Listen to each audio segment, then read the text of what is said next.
Salut, c'est moi, Marc-André Sellos, ou Mas pour les intimes. Je suis biologiste et je vais te faire découvrir ma passion pour l'univers fantastique des microbes. Ensemble, on va remonter dans le temps pour que je te raconte comment la symbiose a été découverte.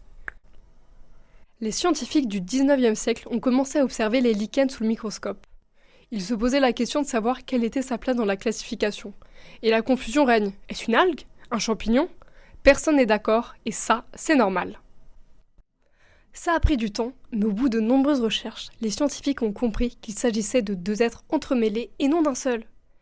Dès 1867, Simon Schopenhauer, un botaniste suisse, a compris qu'il s'agit d'un mélange de cellules de champignons et d'algues. Wilhelm Nylander, grand spécialiste de l'époque, trouve cette théorie farfelue. Il avait observé et étudié plus de 3000 espèces de lichens. Il estimait que c'était un seul et même être vivant. Comme quoi, c'est pas le nombre qui compte. Simon Schopenhauer pensait, lui, que les algues parasitaient le champignon. Mais il faisait fausse route. Le parasitisme, c'est quand un des deux êtres tire tout le bénéfice de la relation, tandis que l'autre en subit les effets négatifs. La symbiose, en revanche, c'est une collaboration où chacun y trouve son compte et que la relation est sur une longue durée. Par exemple, c'est le cas du lichen. L'algue apporte du sucre grâce à sa photosynthèse et le champignon apporte protection, sel, minéraux et gaz. La symbiose a été difficile à comprendre. C'est encore plus vrai dans le cas des microbes. Microbe, ce n'est pas un mot sale, il définit juste de petits organismes. Alors arrêtons de les stigmatiser. Malgré notre méconnaissance de leur importance, les microbes sont indispensables, car tous les organismes qui nous entourent ne sont en fait jamais seuls.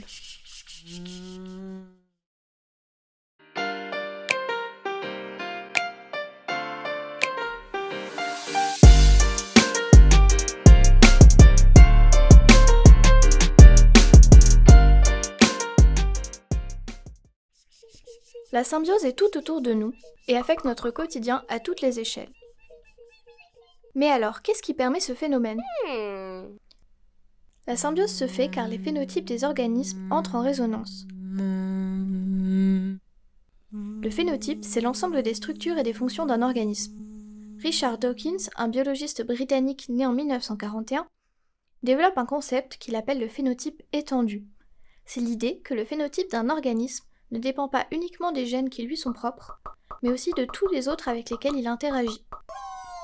Dans le cas de la symbiose, le phénotype étendu est l'ensemble des caractères exprimés par les symbiotes. Pour illustrer ce principe, prenons l'exemple du Kentucky 31. Le Kentucky 31 est une graminée qui a été développée en croisant ses spécimens pour obtenir la plante la plus performante en termes de nutrition et de résistance. Elle a été un succès commercial aux États-Unis, où elle a été semée massivement pour couvrir aujourd'hui 150 000 km². Mais les vaches qui la broutent montrent bientôt d'étranges symptômes. Elles ont une tendance à rester longtemps dans l'eau. Le sang cesse de passer dans les extrémités, entraînant une gangrène sèche, donc une chute de celle-ci. D'autres comportements inhabituels apparaissent. Stress, moins de lactation, moins de croissance chez les petits et plus d'avortements. Il s'agit bien là d'un exemple de symbiose. Elle s'opère entre le Kentucky 31, de son vrai nom Festuca arundinacea, et un champignon du genre Neotyphodium. Ce champignon est une vraie bombe chimique, qui relâche des toxines à l'origine des symptômes des vaches. Ces toxines repoussent par ailleurs tous les herbivores, ce qui empêche une régulation naturelle de la plante qui est devenue invasive.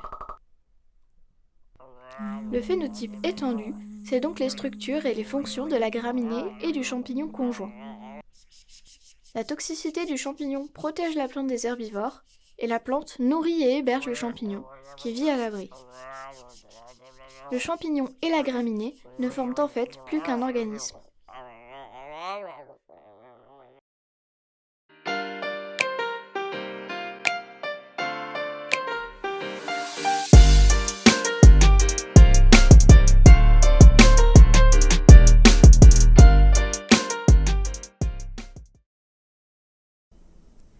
Imaginez, vous passez une belle journée dans les prés, et là, vous tombez nez à nez avec une vache.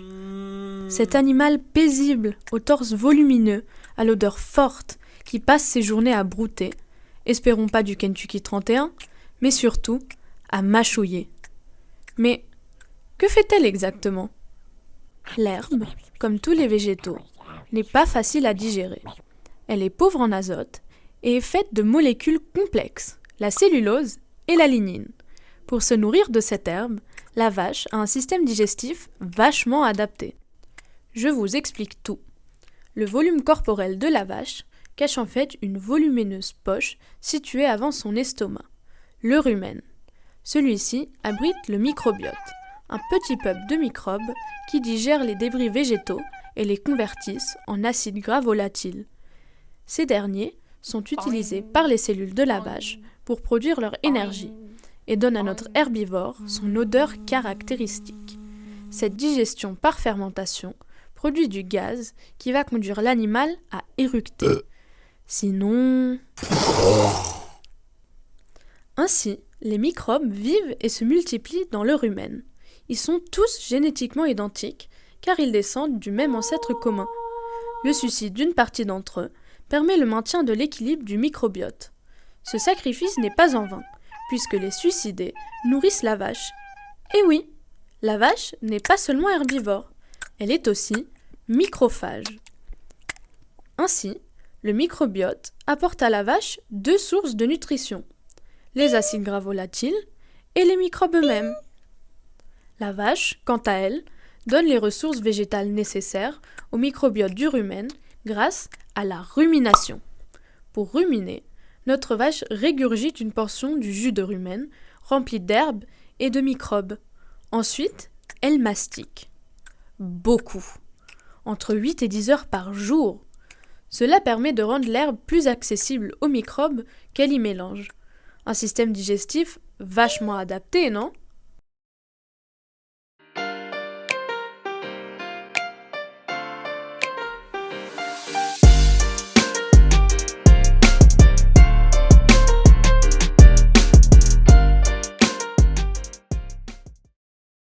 Le microbiote des vaches partage aussi des similitudes avec celui des humains.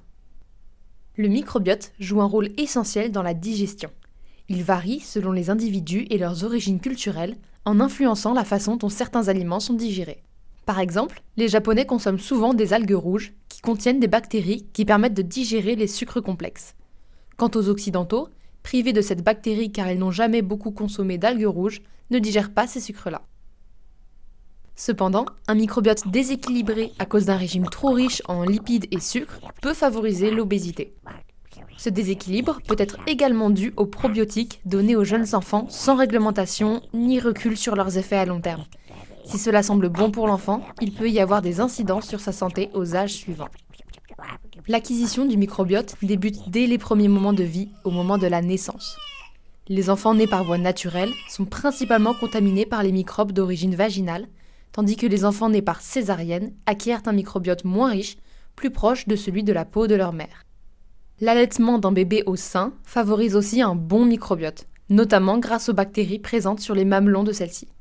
A contrario, si elle souffre de malnutrition, elle aura un lait moins riche et ceci appauvrit le microbiote de son enfant.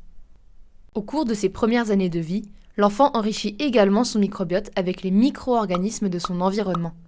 Le recrutement du microbiote se poursuit au gré des objets portés à la bouche, des aliments, des bises et du toucher des adultes. De plus, des expériences sur le microbiote ont été menées pour montrer que celui-ci joue un rôle dans le développement du système nerveux, dans l'humeur et dans le comportement. Pour tester cela, le microbiote d'humains dépressifs a été inoculé à des rats qui ont présenté un comportement dépressif à leur tour. Notre microbiote influence donc fortement nos performances, notre état d'esprit, ainsi que notre perception du monde. En dehors de l'intestin, d'autres bactéries sont essentielles à notre survie.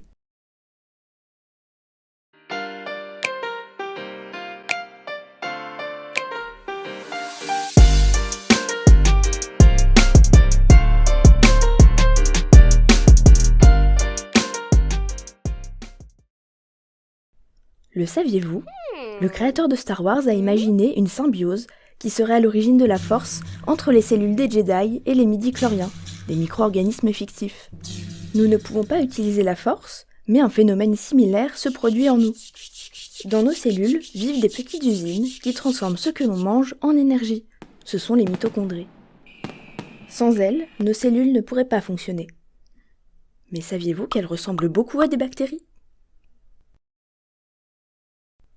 Dans nos cellules, il y a des organites, c'est-à-dire des petites structures qui ont chacune un rôle précis. Les mitochondries, par exemple, s'occupent de la respiration cellulaire, et dans les cellules végétales, les chloroplastes permettent la photosynthèse. En 1918, Paul Portier, un chercheur, a même proposé que les mitochondries étaient à l'origine des bactéries. Cependant, à l'époque, il n'arrivait pas à les étudier correctement car elles explosaient dès qu'il essayait de les sortir de la cellule. Elles sont dépendantes de la cellule. En voilà qui ne seront jamais seules. Plus tard, dans les années 1970, une scientifique nommée Lynn Margulis a relancé cette idée avec des preuves. Elle a montré que les mitochondries ont une membrane et un ADN similaires à ceux des bactéries. Au fil de l'évolution, cet ADN s'est réduit.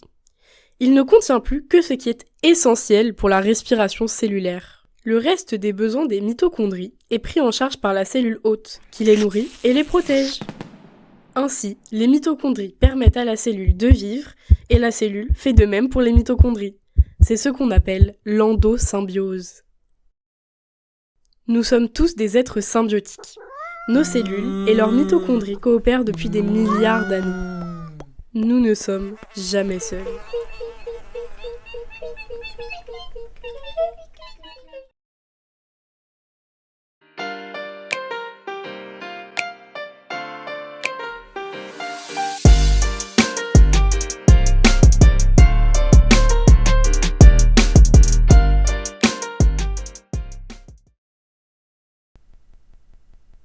Vous avez bien compris maintenant que la symbiose, c'est une question de réciprocité. La plupart de nos fonctions sont influencées par nos microbes. Nutrition, immunité, mais aussi notre développement, notre comportement, voire notre sociabilité. Les microbes en tirent aussi ses avantages. Je vous dirais même que les microbes, c'est nous. L'eau de l'océan compte dans chaque millilitre de 10 000 à 1 million de bactéries et d'algues unicellulaires. Un seul gramme de sol héberge plus de 1 milliard de cellules bactériennes. On estime que les bactéries sur Terre sont 10 millions de fois plus nombreuses que les étoiles de nos cieux. On dit parfois qu'en éliminant tous les constituants de la Terre, hormis les microbes, on verrait toujours la silhouette de notre globe depuis l'espace. Les microbes sont donc partout et dominent en nombre. Il était donc fort probable que nous nous croisions. Si Darwin nous dit que l'évolution, c'est la compétition, la symbiose nous montre que c'est aussi la coopération. Les espèces ne sont jamais seules. Avec ma compagne, nous achevons un pique-nique. Cependant, nous n'étions pas seuls à déjeuner. Des lichens sont tout autour de nous, et des vaches ruminent paisiblement au loin. La vie est belle. Elle est belle de complexité. Elle est belle parce que toutes les espèces y sont des alliés minimes.